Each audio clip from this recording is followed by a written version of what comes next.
कभी कभी हमें लगता है जैसे हमारी जिंदगी किसी और की लिखी हुई स्क्रिप्ट हो, जिसमें हम बस एक किरदार हैं, पर फैसला कोई और लेता है। क्या आपको भी लगता है कि आपके हाथों में कुछ था ही नहीं, और अगर था तो वो कब फिसल गया, पता ही नहीं चला? स्वागत है आपका इंस्पायर डाइजेस्ट पर, जहां हम किताबों से वो बातें निकालते हैं जो आपकी जिंदगी बदल सकती है। आज हम एक ऐसी किताब की यात्रा पर निकलने वाले हैं जो कहती है I can if I want to, यानी अगर मैं चाहूं तो मैं कर सकता हूं। लेखक एलन फे कोई रहस्यमयी गुरु नहीं है, न ही कोई चमत्कारी विचारक, बल्कि एक ऐसे इंसान है जिन्होंने इंसानों की सबसे छुपी हुई कमजोरी को देखा, उनकी खुद से कही हुई झूठी कहानियां, वो कहानियां जो हम अपने भीतर बार बार दोहराते हैं। मैं कर तो सकता हूं, लेकिन यही लेकिन असली कैद है। अब कल्पना कीजिए, एक छोटा बच्चा है जिसे ऊंचाई से डर लगता है।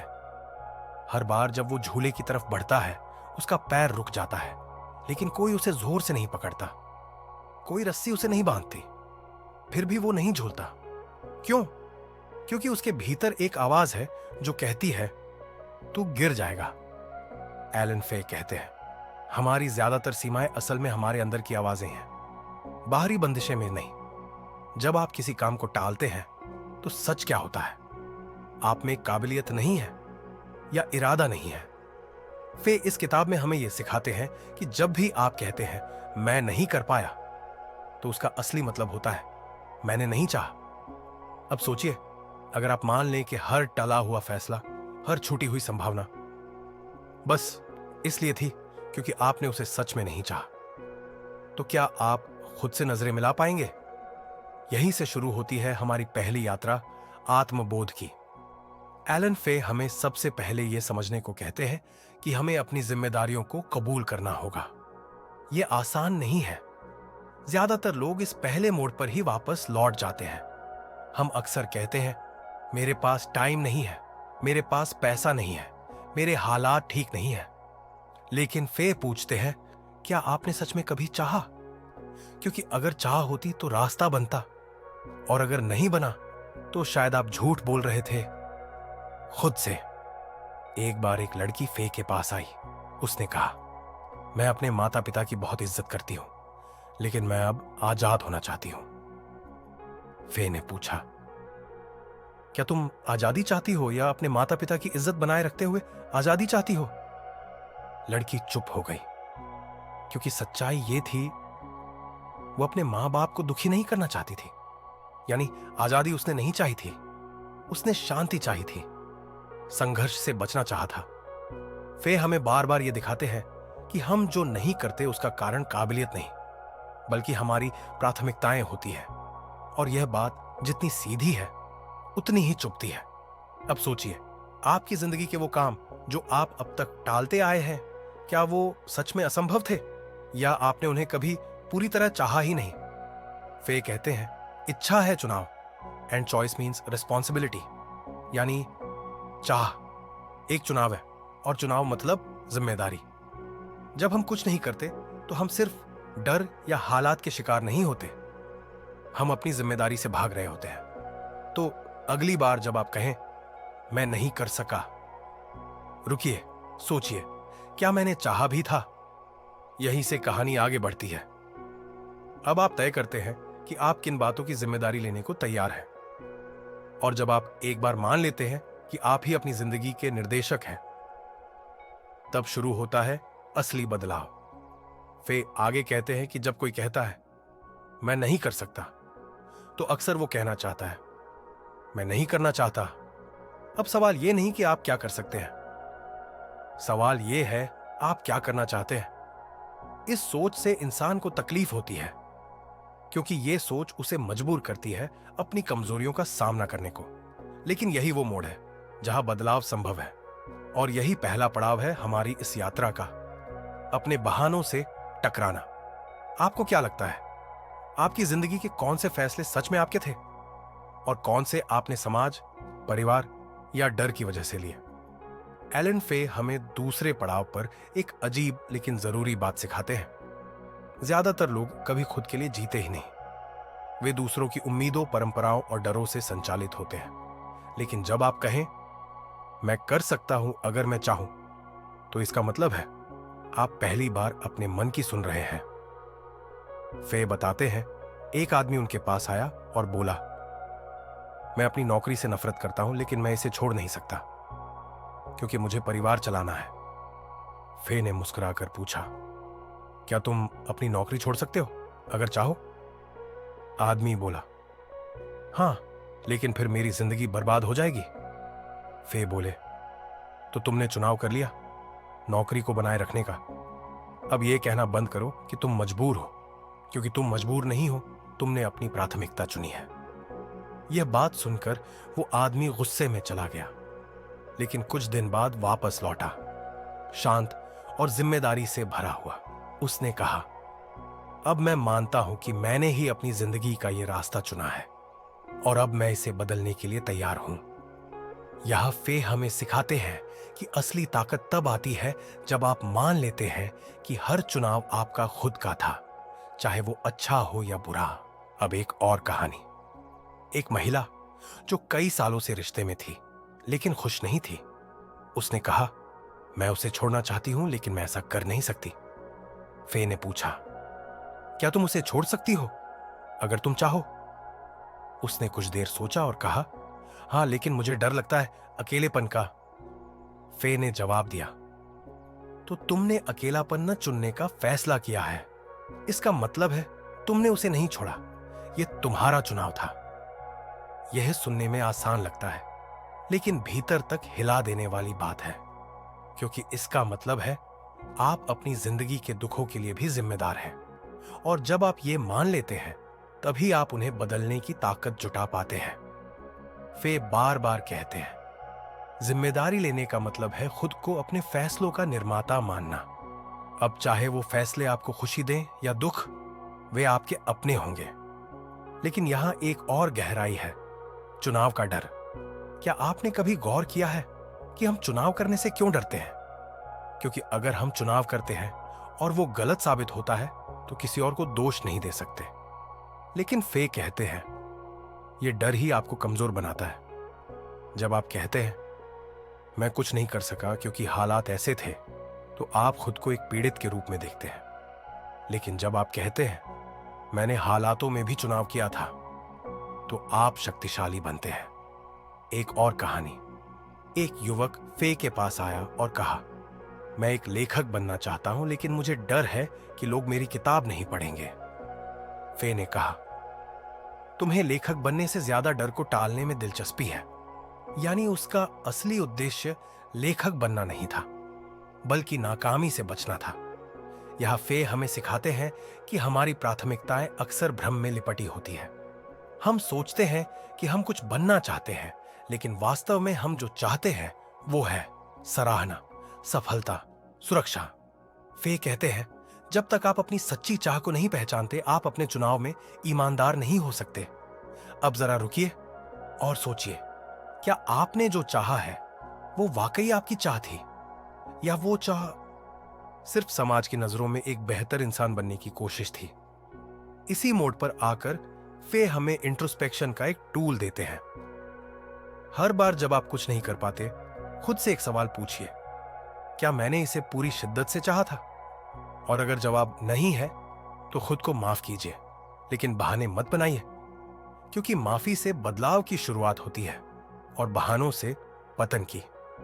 एलन फे इस किताब में एक बहुत अहम बात कहते हैं, excuses are lies we tell ourselves to stay safe. यानी बहाने वो झूठ होते हैं जो हम खुद को सुरक्षित महसूस करने के लिए सुनाते हैं। अब बात आती है साहस की। फे कहते हैं, जब आप अपनी चाह को स्वीकार कर लेते हैं तो अगला कदम है उस दिशा में चलने का साहस जुटाना।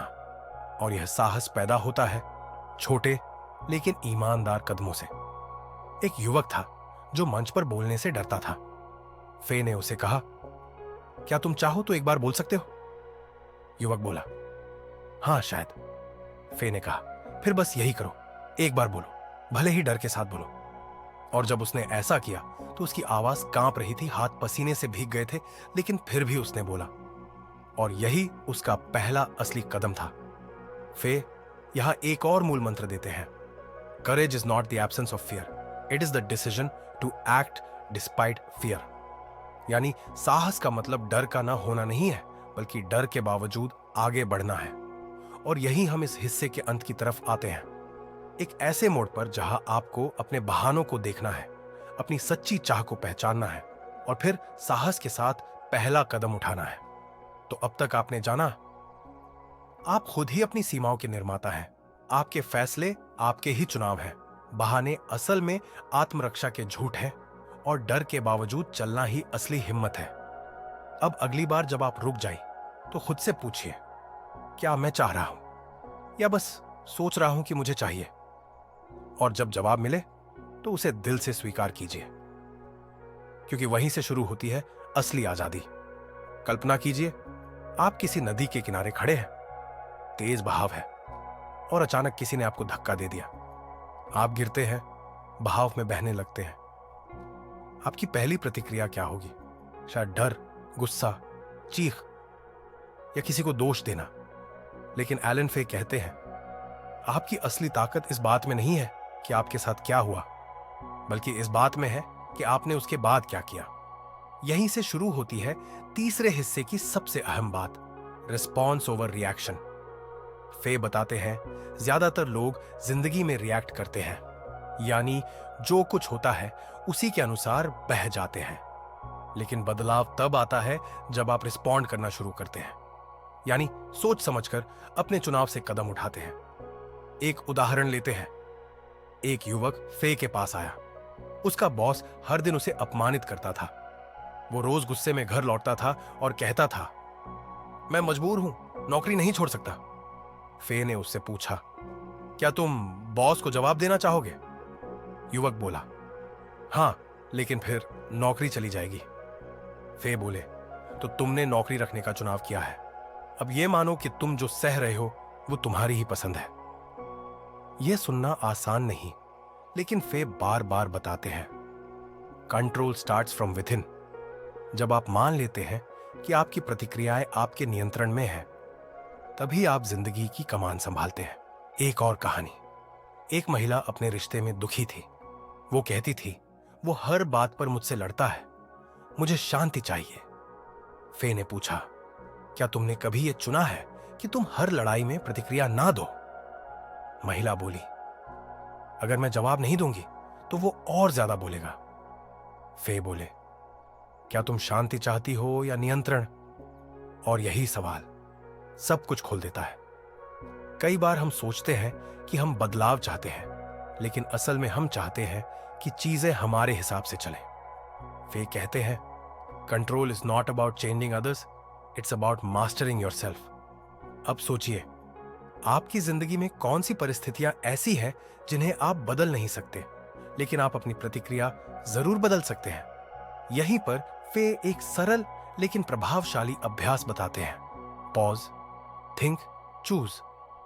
हर बार जब आप किसी नकारात्मक स्थिति में हो, रुकिए, पॉज कीजिए, फिर सोचिए, क्या मैं इस पर प्रतिक्रिया देना चाहता हूं या सिर्फ बह जाना चाहता हूं? और अंत में चूज कीजिए वो प्रतिक्रिया जो आपके विकास में सहायक हो। इस अभ्यास को सुनने में जितना सरल लगता है, इसे जीना उतना ही कठिन है। लेकिन फे कहते हैं, एक बार आपने ये अभ्यास शुरू कर दिया तो आप हर स्थिति में खुद को थोड़ा और मजबूत पाएंगे। अब बात करते हैं एक और गहराई की, एक्सेप्टेंस यानी स्वीकृति। फे बताते हैं, हम जिंदगी का बड़ा हिस्सा इसी में बर्बाद कर देते हैं कि चीजें हमारे मुताबिक क्यों नहीं हैं। लेकिन असली शांति तब मिलती है जब आप ये मान लेते हैं कि कुछ चीजें वैसी ही रहेंगी जैसी वे हैं और आपको उन्हें बदलने की जरूरत नहीं। एक पिता फे के पास आया। उसका बेटा पढ़ाई में कमजोर था। उसने कहा, मैं दिन रात चिंता करता हूं, गुस्से में चिल्लाता हूं, लेकिन कुछ नहीं बदलता। फे ने पूछा, क्या तुमने कभी उसे वैसे ही स्वीकार किया है जैसा वो है? वो पिता चुप हो गया, क्योंकि फे की बात उसकी आत्मा तक पहुंची थी। फे कहते हैं, acceptance doesn't mean giving up, it means seeing clearly. जब आप चीजों को जैसा है वैसा स्वीकार करते हैं, तो आप अपनी ऊर्जा विरोध में नहीं, समाधान में लगाते हैं। अब कल्पना कीजिए, आपकी जिंदगी में कितनी ही बातें ऐसी हैं जिनसे आप लड़ते रहे हैं। हो सकता है वो आपकी शक्ल हो, आपकी पारिवारिक स्थिति, आपकी उम्र या आपका बीता हुआ अतीत। फे कहते हैं, आप जितना जल्दी स्वीकार करना सीख जाए उतना जल्दी आगे बढ़ पाएंगे। अब इन 3 स्तंभों को एक साथ जोड़िए। रिएक्शन नहीं, रिस्पॉन्स, नियंत्रण अपने भीतर और स्वीकृति का साहस। यही है आत्म अधिकार की असली शुरुआत।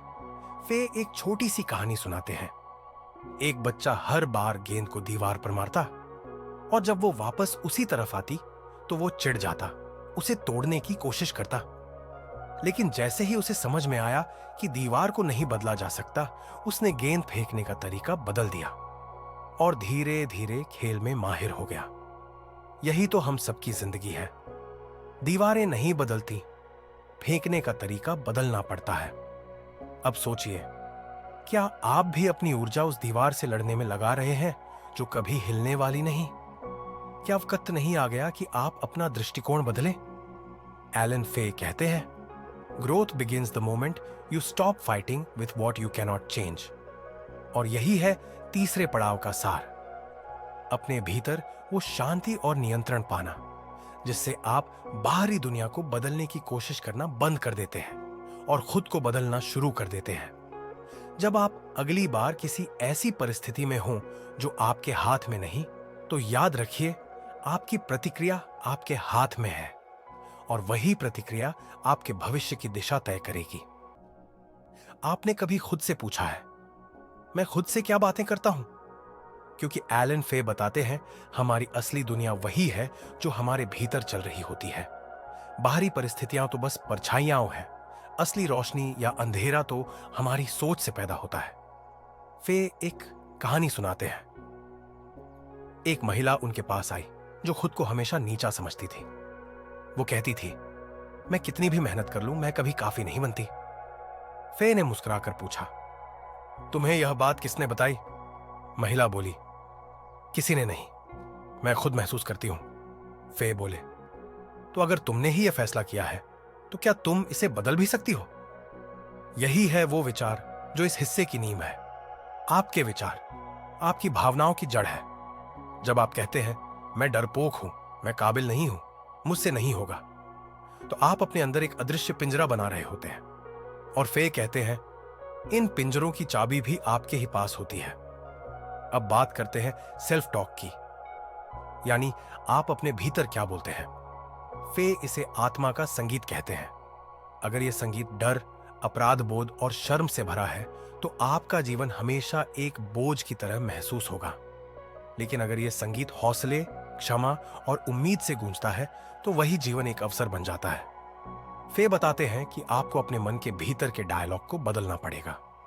हर बार जब आप कहें, मैं नहीं कर सकता, उसे तुरंत बदल दें, मैं सीख रहा हूं। जब कहें, मुझसे गलती हो गई, उसे कहें, मैंने कोशिश की, अब अगली बार बेहतर करूंगा। यह बदलाव सुनने में छोटा लगता है, लेकिन यह आपकी सोच की दिशा ही बदल देता है। अब बात करते हैं इमोशनल इंडिपेंडेंस की, यानी आपकी भावनाओं का स्रोत सिर्फ आप खुद होना। फे कहते हैं, जब आप किसी और को अपनी खुशी या दुख की वजह बनाते हैं, आप उन्हें अपने ऊपर अधिकार दे देते हैं। एक युवक ने फे से कहा, जब वो मुझे प्यार से बात करती है तो मैं बहुत खुश होता हूं, और जब वो दूर हो जाती है तो मैं टूट जाता हूं। फे बोले, तुम्हारा मूड उसके व्यवहार से संचालित हो रहा है। इसका मतलब है तुमने अपनी भावनाओं का रिमोट किसी और के हाथ में दे दिया है।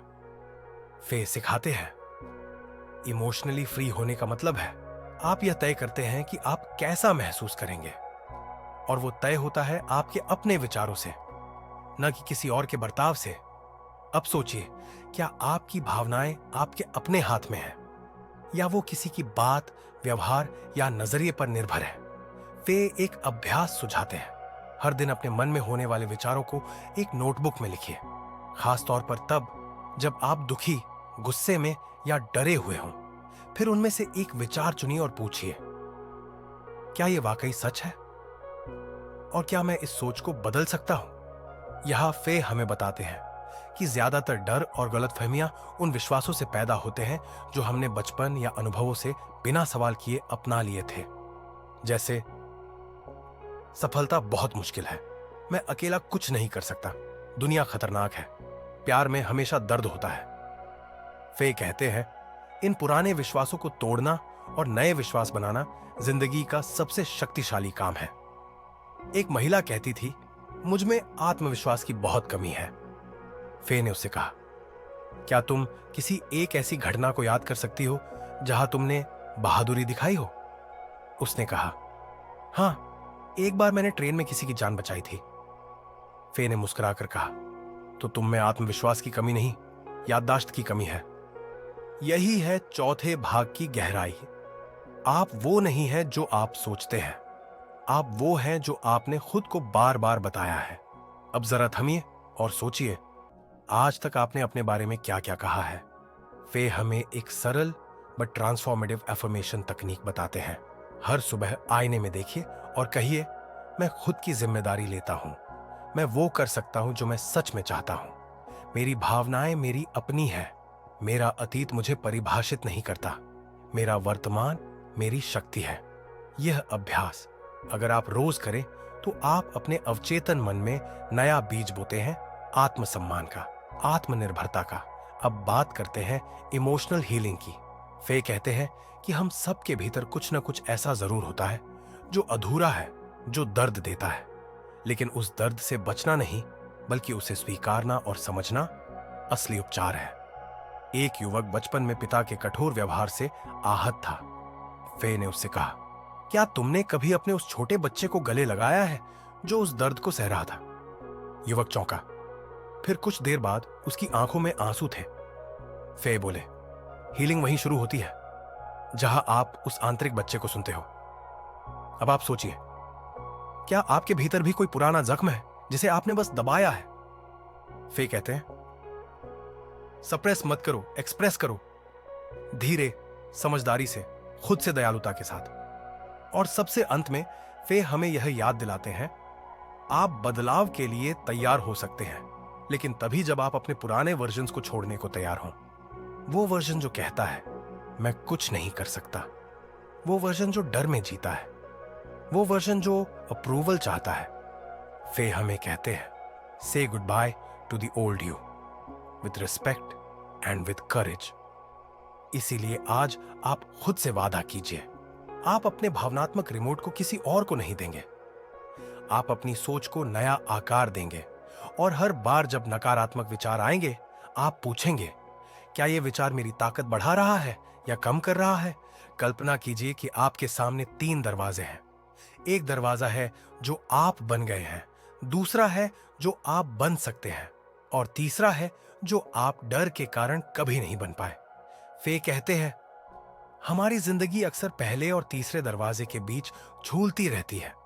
हम जानते हैं कि हमारे अंदर क्षमता है, लेकिन उस दरवाजे को खोलने का साहस नहीं कर पाते।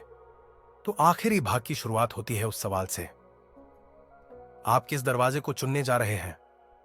फे बताते हैं कि बहुत से लोग सोचते हैं कि बदलाव एक दिन अचानक हो जाएगा, जैसे कोई चमत्कार। लेकिन सच ये है कि बदलाव हर रोज किए गए छोटे छोटे निर्णयों का जोड़ होता है। जैसे हर बूंद से सागर बनता है, वैसे ही हर छोटी कोशिश से एक नई पहचान बनती है। अब सोचिए, क्या आपने कभी किसी बड़े लक्ष्य के सामने खुद को छोटा महसूस किया है? क्या आप कभी यह सोचकर पीछे हटे हैं कि इतना बड़ा सपना मैं कैसे पूरा करूंगा? फे कहते हैं, बड़े सपने डराते नहीं, दिशा दिखाते हैं। एक युवक फे के पास आया जो लेखक बनना चाहता था, लेकिन कहता था, इतनी बड़ी दुनिया में मेरी किताब कौन पढ़ेगा? फे ने मुस्कुराकर पूछा, तुम लिखते हो क्योंकि लोग पढ़ेंगे या इसीलिए क्योंकि तुम्हारे पास कहने को कुछ है? युवक चुप हो गया और वही चुप्पी उसकी यात्रा की शुरुआत बन गई। फे कहते हैं, do it because your soul asks for it, not the world. अब बात करते हैं एक्शन की शक्ति की। फे इस विचार पर जोर देते हैं कि सोचते रहना आपको थका सकता है, लेकिन कदम उठाना आपको जगा सकता है। अक्सर हम इतने ज्यादा सोचने लगते हैं कि चलने का समय ही नहीं बचता। एक महिला रोज फे से कहती, मैं शुरू तो करना चाहती हूं, लेकिन मुझे लगता है कि मैं तैयार नहीं हूं। फे कहते हैं, तैयारी की कोई अंतिम मंजिल नहीं होती, असली तैयारी शुरुआत में ही होती है। इसीलिए फे सिखाते हैं, स्टार्ट अगली बट स्टार्ट। यह एक सुंदर अभ्यास है, एक्शन हॉर। हर दिन केवल 1 घंटे अपने उस सपने के लिए दीजिए जो दिल में छिपा बैठा है। उस घंटे में ना कोई बहाना, ना कोई डिवर्जन, बस आप और आपका इरादा। धीरे धीरे आप महसूस करेंगे कि डर कम हुआ है और आत्मविश्वास बढ़ा है। अब बात करते हैं पर्पस की। फे कहते हैं, जिंदगी में उद्देश्य कोई ऊपर से आने वाली रोशनी नहीं है, बल्कि वो चीज है जो आपके भीतर जलती है। जब आप वो करते हैं जिससे आपका दिल झूमता है। एक व्यक्ति फे के पास आया और बोला, मुझे नहीं पता मेरा उद्देश्य क्या है। फे ने पूछा, क्या कोई काम है जिसे करते हुए तुम वक्त का होश भूल जाते हो? वो बोला, हां, जब मैं बच्चों को पढ़ाता हूं। फे बोले, तो शायद तुम्हारा उद्देश्य दुनिया बदलना नहीं, बल्कि एक बच्चा बदलना है जो आगे जाकर दुनिया बदलेगा। फे समझाते हैं, purpose is not a position, it's a pulse, it's the rhythm you live with. अब जरा थमिए और सोचिए, क्या आप उस रफ्तार में जी रहे हैं जो आपको जगा दे, या बस जिम्मेदारियों की चक्की में पिसते जा रहे हैं? फे यहां सोल अलाइनमेंट की बात करते हैं, यानी क्या आप जो कर रहे हैं वो आपके भीतर की सच्चाई के साथ मेल खाता है? अगर नहीं तो छोटा ही सही, पर बदलाव जरूरी है। अब बात करते हैं फ्रीडम की अंतिम परिभाषा की। फे कहते हैं कि असली स्वतंत्रता वो नहीं जब आप कुछ भी कर सकते हैं, बल्कि वो है जब आप वो करने लगते हैं जो आपको भीतर से मुक्त करता है। एक वृद्ध व्यक्ति फे से मिला और बोला, मैंने पूरी जिंदगी दूसरों की इच्छा पर जी, अब जब मेरे पास समय है तो ऊर्जा नहीं है। फे ने उसकी ओर देखा और कहा, फिर भी अगर आज तुम वो करो जो तुम्हें भीतर से छूता है, तो वही तुम्हारी दूसरी जिंदगी की शुरुआत होगी। इसलिए फे कहते हैं, it's never too late to begin again, the only time lost is when you don't listen to your heart. अब सोचिए, क्या आपकी जिंदगी आपके दिल की आवाज के साथ चल रही है, या आप बस वही कर रहे हैं जो दुनिया ने आपसे उम्मीद की? इस अंतिम भाग में फे हमें एक गहरा अभ्यास देते हैं। लेगेसी लेटर लिखिए, एक पत्र जो आप अपने जीवन के अंत में अपने आप को देंगे। उसमें वो बातें लिखिए जो आप चाहते हैं कि आपन की हो, जी हो और छोड़ी हो। ये पत्र आपको यह देखने में मदद करेगा कि आप आज जो कर रहे हैं वो आपकी अंतिम कहानी का हिस्सा बनना चाहिए या नहीं। इस यात्रा के अंत में फे हमें सिर्फ सोचने के लिए नहीं, जीने के लिए प्रेरित करते हैं। वो कहते हैं, life is not about doing everything, it's about doing what matters most. तो आज अगर आप एक पल के लिए रुक जाएं और खुद से पूछें, क्या मैं वो जिंदगी जी रहा हूं जो मैं जी सकता हूं? और अगर जवाब नहीं है तो समझिए, यही है आपकी नई शुरुआत का पहला दिन। एलन फे की यह किताब आपको बार बार यही याद दिलाती है, you can if you want to. और वो वांट तभी आता है जब आप भीतर से ईमानदारी से खुद से जुड़ते हैं। आज से आप हर दिन, हर घंटे, हर पल यह चुन सकते हैं कि आप किस दिशा में बढ़ेंगे, डर की ओर या हौसले की ओर, भीड़ के साथ या अपने दिल के साथ। और यही चुनाव आपकी जिंदगी की असली आजादी है। अगर आपको यह समरी पसंद आई हो तो कृपया लाइक, शेयर और सब्सक्राइब करें हमारे चैनल इंस्पायर डाइजेस्ट को। आपके एक क्लिक से हमें अगली प्रेरणादायक किताब लाने की ताकत मिलती है। धन्यवाद।